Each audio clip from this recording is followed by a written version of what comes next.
Hello everyone, Caleb here. In this video, we're going to talk about how to add trainings to the training library, which is one of the first steps in defining your training requirements.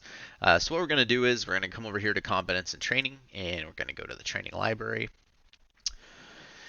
Click on that there, and what we're going to do is we're going to click New, and we're going to click Competence Directory. Unless you're adding a document to one of these existing trainings, kind of disregard this other stuff here. Click Competence Directory, and then what you're going to do is hit, give your training a name. So we'll do like new hire training here. And then we'll think about, okay, what is going to be the interval for this training? This is going to be by year.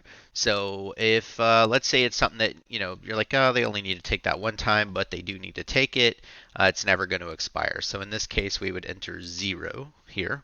That's just telling the system, hey, as long as that's happened one time, that's all they need. Now, if we were to enter a 1 here, that's going to tell the system that this employee needs to take the training every year.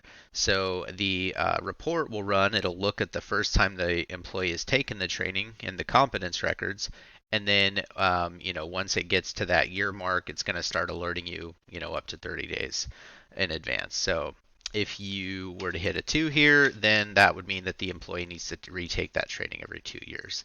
So as you're adding these trainings, make sure that you check with your requirements or your procedures or quality manual or wherever your trainings are defined.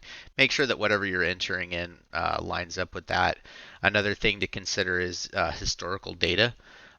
So, if you're a little unsure or maybe you haven't gone through and done your training requirements yet, you can take a look at your historical data and kind of get a picture that way of what your retrain intervals are.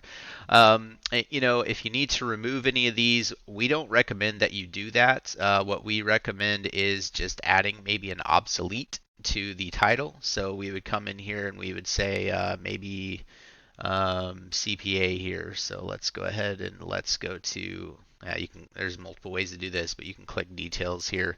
And then you're going to go to name. You're going to say obsolete. And then you're going to want to make sure that, whatever you replace it with, if you do replace it, is reflected in the other areas, which, are other videos. But this is just letting everyone know, hey, if you see this value, it's obsolete, disregard it. So that's what we kind of recommend instead of removing data in the site. That way you're not messing up, or not, I shouldn't say messing up, but messing with every, piece of data that's pulling the CPA thing there. Might be leaving a lot of blanks if you went ahead and removed this. So just do obsolete, and then that way every time that this specific training is referenced in your other records, it'll just have that obsolete in there.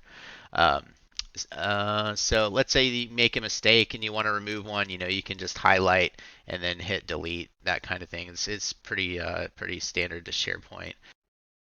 So one thing I'll add is that these entries here are file folders. So if you want to store quizzes or you want to store any sort of information that goes along with the training, maybe you've got some slides or something like that that you like to show, or I'm pretty sure you can even toss a video file in there. Just be careful with the size and your overall storage allotment. So yeah, just you can use this as a folder to do so. Just click on the title there, and that'll pull up anything that's stored in there, and then that'll help you guys out whenever you come back and maybe you haven't done one of these trainings in a while. So that pretty much wraps it up. If you have any questions, feel free to reach out. And again, this is Caleb. Have a good day.